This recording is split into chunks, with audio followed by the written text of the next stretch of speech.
नमस्कार साथियों, स्वागत है आपका सिविल लक्ष्य एकेडमी के इतिहास में। ठीक है, इतिहास चैप्टर हम लोग देख रहे हैं। इसके 9 वीडियो ऑलरेडी आ चुके हैं जिसको आप विजिट कर सकते हैं हमारे प्लेलिस्ट में। ठीक है, तो हम लोग शुरू करते हैं। भारत में साम्राज्यों का उदय। ठीक है, तो इससे पहले हम लोगों ने क्या क्या पढ़ा? इससे पहले पढ़ा सिंधु घाटी सभ्यता के बारे में पढ़ा हमने हमने वैदिक सभ्यता के बारे में पढ़ा, हमने महाजनपद काल के बारे में पढ़ा। ठीक है, अब हम लोग आ रहे हैं भारत में साम्राज्यों के उदय इस टॉपिक पे। ठीक है, तो ये एक्चुअल में जुड़ा हुआ है महाजनपदों के उदय से। ठीक है, और महाजनपद जब आते हैं तो उनकी जो राजतांत्रिक प्रक्रिया रहती है या शासन की जो प्रक्रिया रहती है वो अलग रहती है। ठीक है, वो गणतांत्रिक व्यवस्था पे विश्वास करते हैं। लेकिन जैसे ही साम्राज्य की बात आती है, साम्राज्य का मतलब ही है थोड़ी सी तानाशाही आएगी, थोड़ी सी राजतंत्रात्मक शक्तियां हावी होंगी और धीरे धीरे यहाँ पे किसका वर्चस्व हो जाएगा? राजाओं का वर्चस्व हो जाएगा, व्यक्तिवादिता यहाँ हावी हो जाएगी। इससे पहले हम लोग देखते हैं कि जो भी साम्राज्य थे या गणतंत्र थे वहां पे जनता का, सभा और समिति का बहुत ज्यादा बोलबाला था। लेकिन यहाँ पे ऐसा हमको नहीं दिखेगा। हमको क्या दिखेगा कि यहाँ पे गणतांत्रिक व्यवस्था धीरे धीरे पतन उसका शुरू होता है। ठीक है, तो वैदिक सभ्यता में हम लोग देखते हैं कि गणतांत्रिक व्यवस्था आती है। फिर महाजनपद काल को हम लोग देखते हैं। उसके बाद दूसरा स्टेप क्या है? वैदिक सभ्यता के बाद हम लोग कहाँ आते हैं? महाजनपद काल में। यहाँ पे हमको राजतंत्र और गणतंत्र दोनों ही दिखाई देता है। ठीक है, लेकिन महाजनपदों में आपस में संघर्ष छिड़ जाता है और वो एक दूसरे पर कब्जा करना शुरू कर देते हैं। ठीक है, इसी कारण से यहाँ पे राजतंत्र और गणतंत्र का मिक्सचर हमको देखने के लिए मिलने लगता है। और जैसे ही हम लोग मगध साम्राज्य की बात करते हैं, ये पूर्णतः राजनीतिक प्रक्रिया में कन्वर्ट हो जाता है। ठीक है, तो यहां से हम लोग देख सकते हैं कि भारत की पूरी व्यवस्था किस प्रकार, प्राचीन भारत की व्यवस्था जो है, प्रारंभिक व्यवस्था किस प्रकार काम करती है। ठीक है, अगले स्लाइड में चलते हैं। मगध साम्राज्य के बारे में देखते हैं कि मगध साम्राज्य में कौन कौन से वंश थे। ठीक है, तो इसके लिए ना एक सिंपल सा कोड है, बहुत प्रचलित कोड है, आपने बहुत से शिक्षकों से सुना होगा।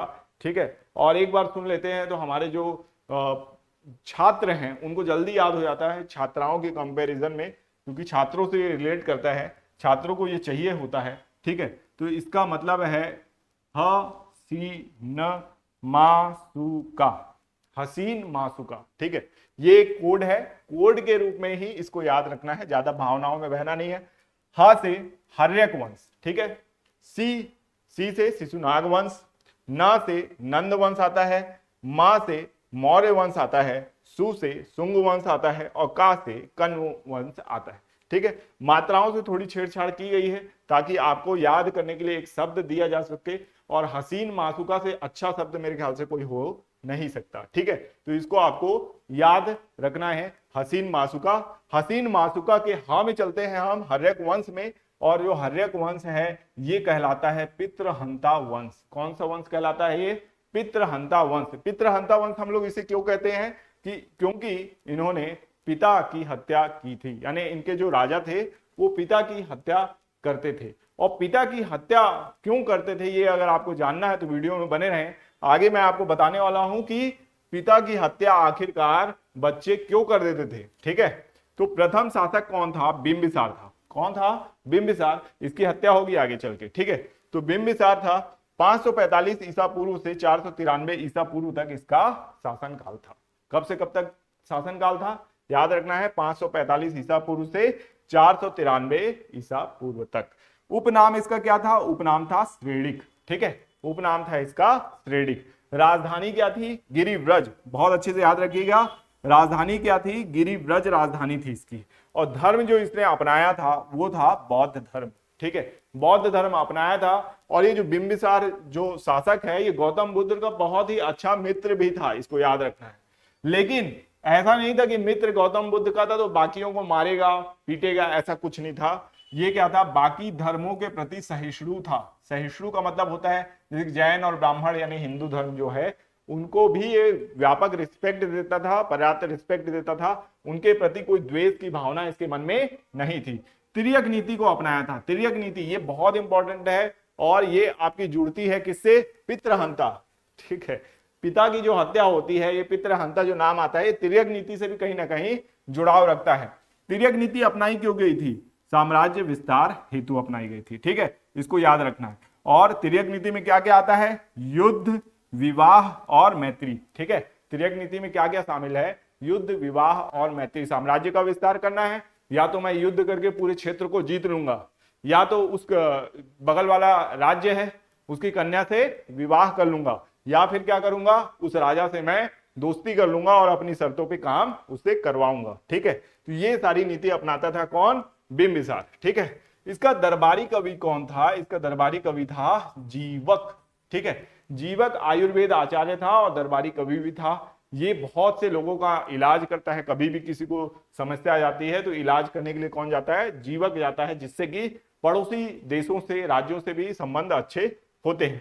पत्नी देखिए, पत्नी कौशल देवी, चिल्लना और क्षेमा। चिल्लना है ना, ये ला है, चिल्लना और क्षेमा।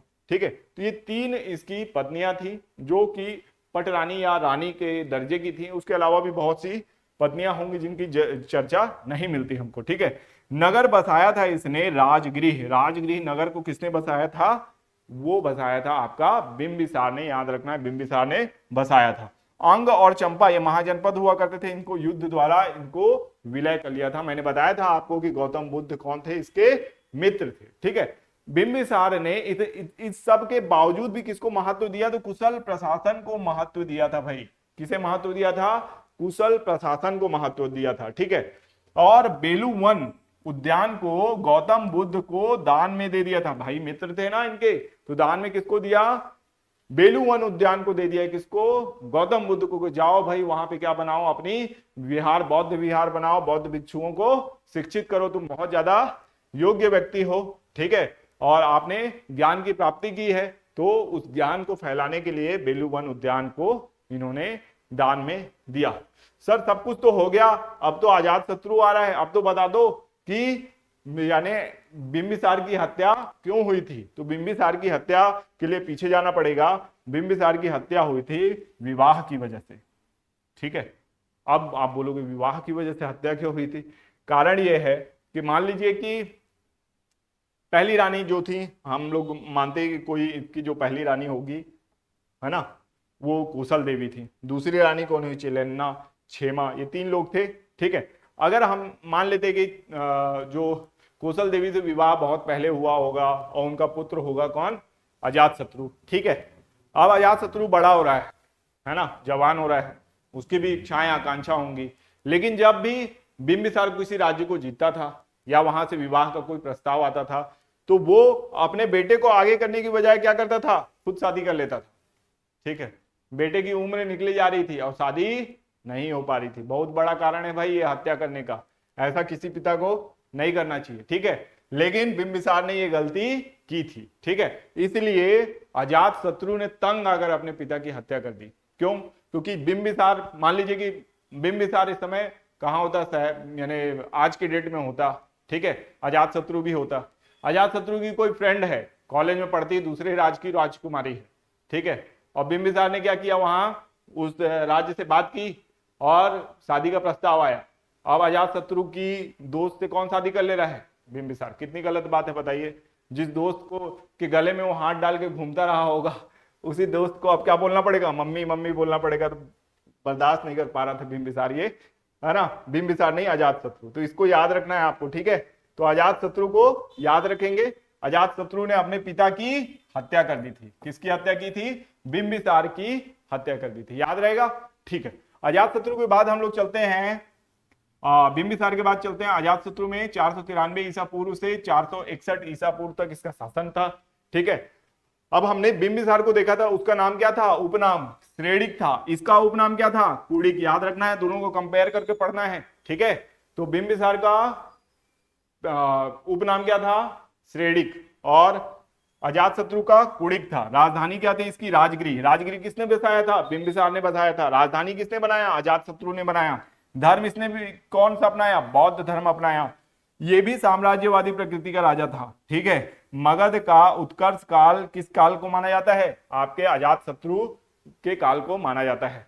483 ईसा पूर्व, बहुत इंपॉर्टेंट इस टाइम है ये। इस समय ही गौतम बुद्ध ने महापरिनिर्वाण किया था और इसी समय प्रथम बौद्ध संगीति आयोजित हुई थी। ये दोनों ही चीजों को आपको याद रखना है।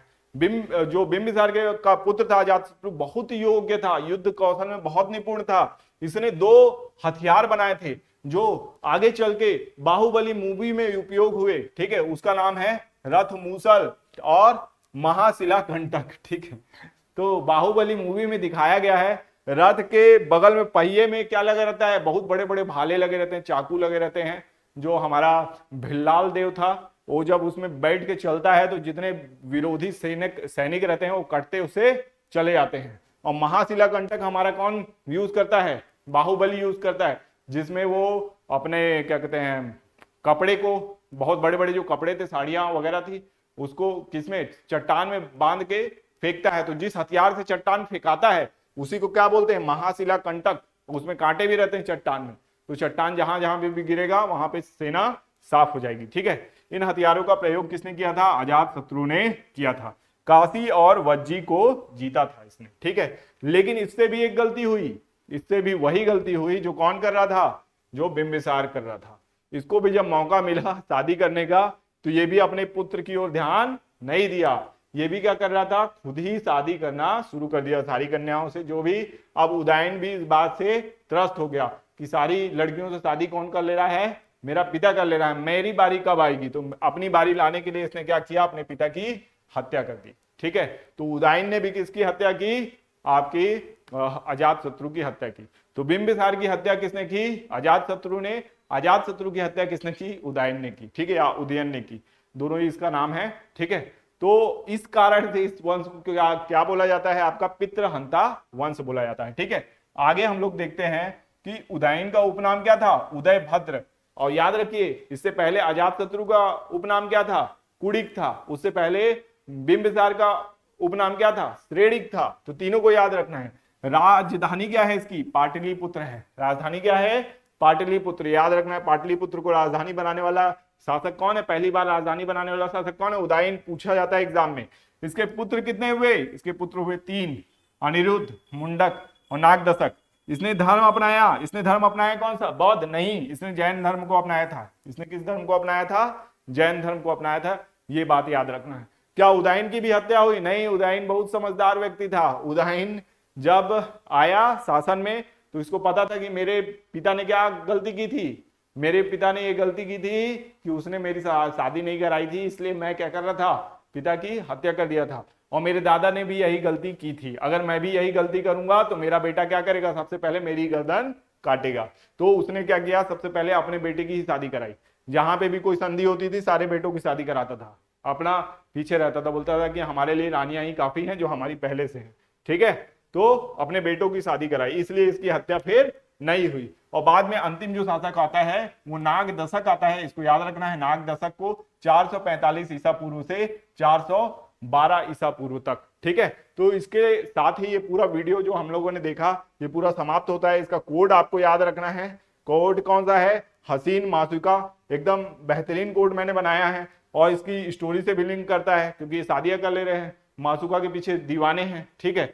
तो ऐसे ही करके इनको याद रखना है पूरे हर्यक वंश को, ठीक है। आशा करता हूं ये वीडियो आपको पसंद आया होगा। मिलेंगे हम लोग नेक्स्ट वीडियो में, तब तक के लिए जय हिंद, जय भारत।